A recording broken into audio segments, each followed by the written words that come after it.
So as SpaceX prepares to IPO, you're going to see a lot of defense companies and a lot of space tech companies do very well if that comes true. And as with any investment, you're looking to make a great return.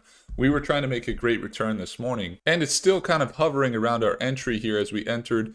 We're actually trading over here on IREX, looking for potentially 30 to 40% margin for profit. At one point this morning, we were up about $200, $250, and then we saw it pull back. One of our top trades we've been following for a while, TSSI, is up 16% today, so data centers doing well.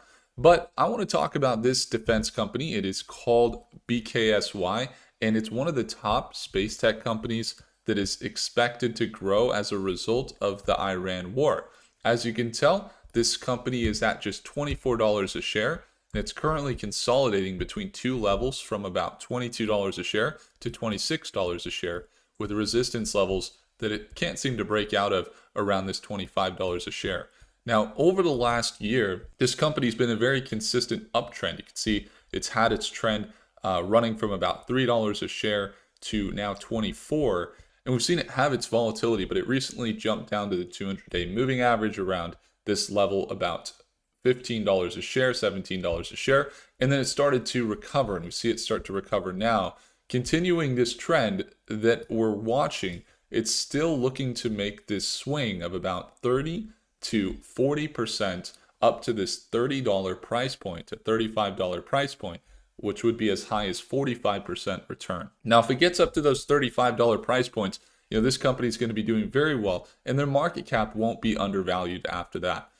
The market of space is growing very fast, and we've seen some growth from companies like Rocket Lab, one of the top launchers, have many different missions where they have launched this company BlackSky. So BlackSky has had a few years now where they've been getting their satellites up into space.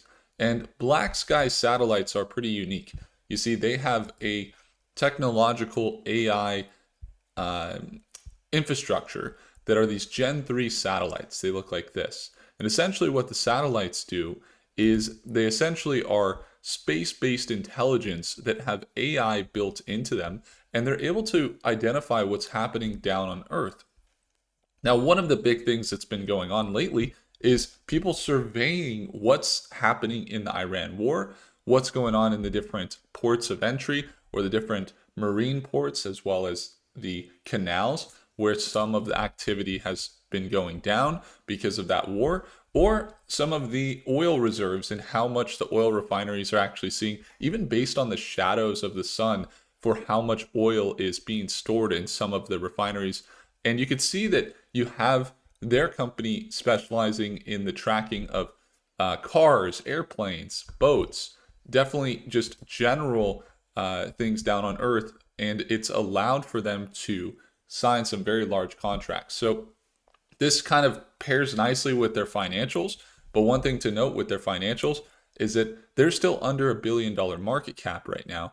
They have been awarded 7-figure deals, some 7-figure deals here, some 8-figure deals as well. So that's going to be over your $10 million mark. More 7-figure deals, so multi-million-dollar deals, and this is just into 2026. They've also got some international space defense contracts.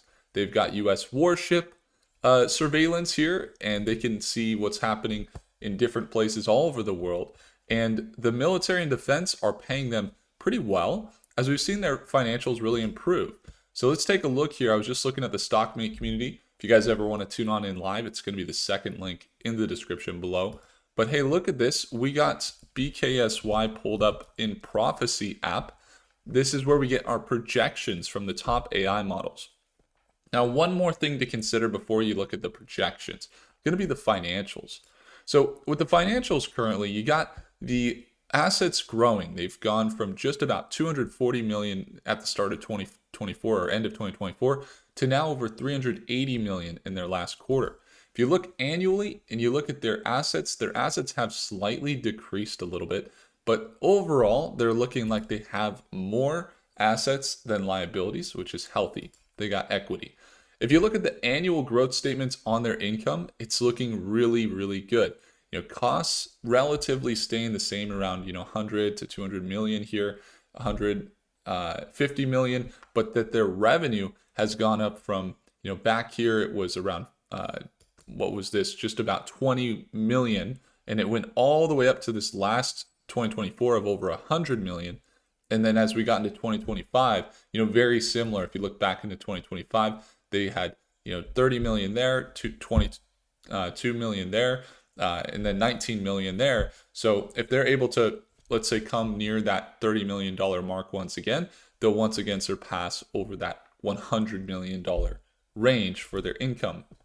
So this is all very good, because one of the things that's a big red flag when you're investing in space stocks or trading them is if you're trading them and you got negative liabilities or more liabilities than assets, or you have big declines in revenue year over year and increasingly large margins of negative net income, which we don't see here, then that would be a problem, and that would mean you probably want to stay away from that stock. But as we see their revenue increasing with their net income kind of the same, and then we see some of the driving factors behind some of these moves, it's going to be looking like the projections might have some good weight, some good meat behind that data.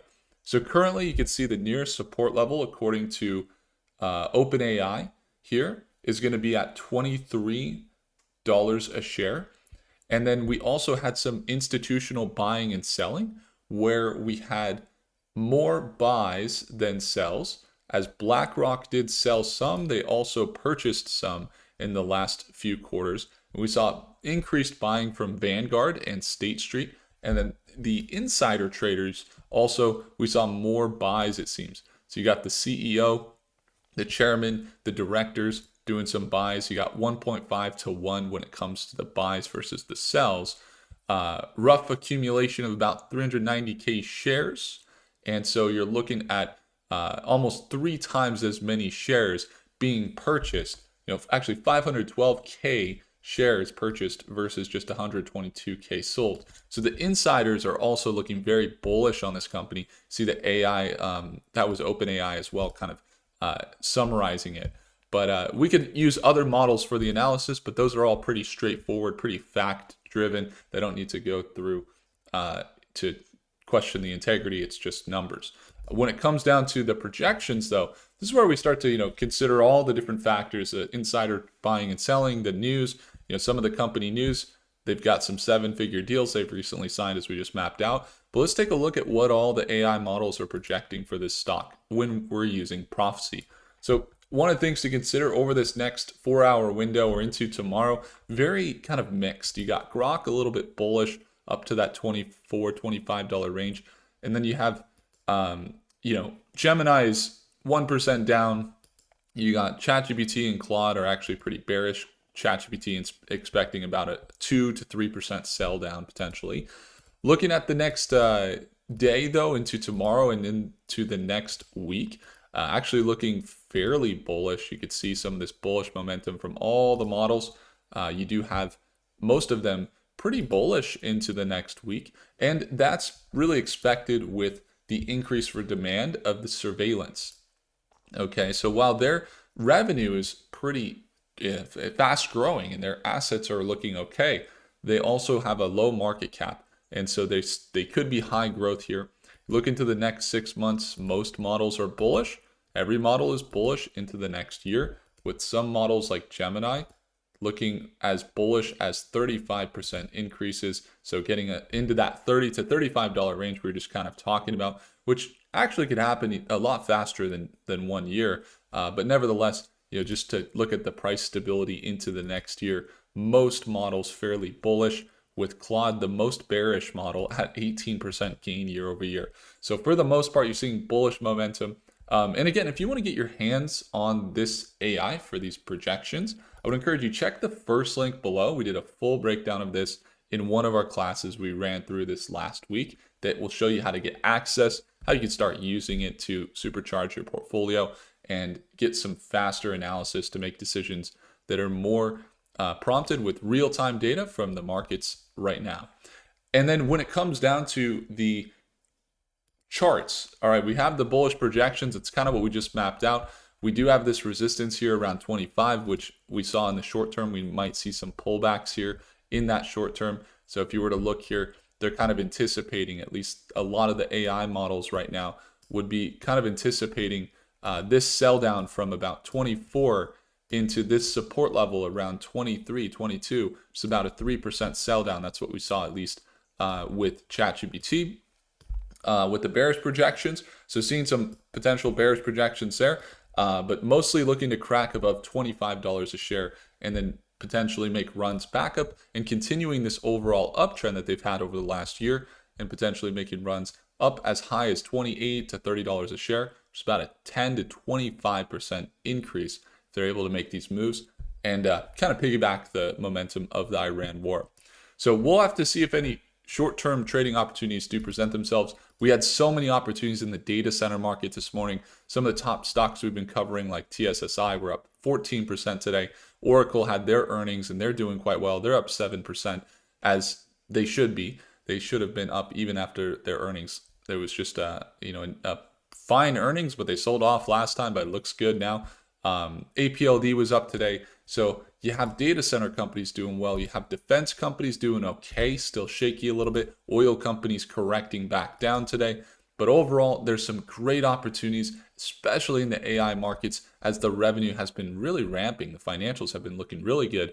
And some of them are very trash as well. You'd want to stay away from the companies that are really hyped up. And we kind of talked about that in a video yesterday. So I'll go ahead and leave that video right here if you want to see what companies to avoid and to watch out for, and how to do your due diligence on your own deals, how to invest in the top AI companies, quantum, data center, space stocks. You want to join us as soon as tomorrow morning at Market Open. We're there every day. I get up at 6:30 a.m. Pacific Standard Time, and I'm there with you. You can see my entries, see my exits, see some of the positions that have been up over 100% and how we get there, and also surround yourself with over 3 dozen individuals who are over the 7-figure mark as investors, so $1 million millionaires, right? If you want to surround yourself with them and you want to be there at Market Open, once again, I would encourage you simply have a look at the second link in the description.